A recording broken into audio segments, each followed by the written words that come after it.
Meanwhile, the leadership of the St. James Public Health Services has added to the questions surrounding the incident. This after Parish Manager Lennox Wallace explained there is not a shortage of ambulances in the parish. I want to begin first for offering sincere condolences to the family of that gentleman. It's really an unfortunate situation, but we must set the record straight.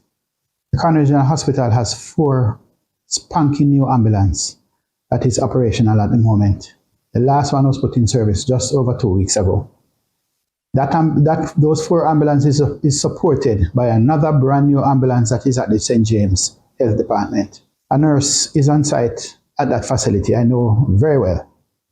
And she probably would have responded to that incident.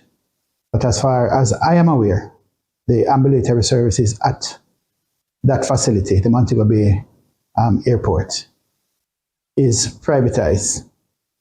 So we would seek to find out how they respond and what time they respond.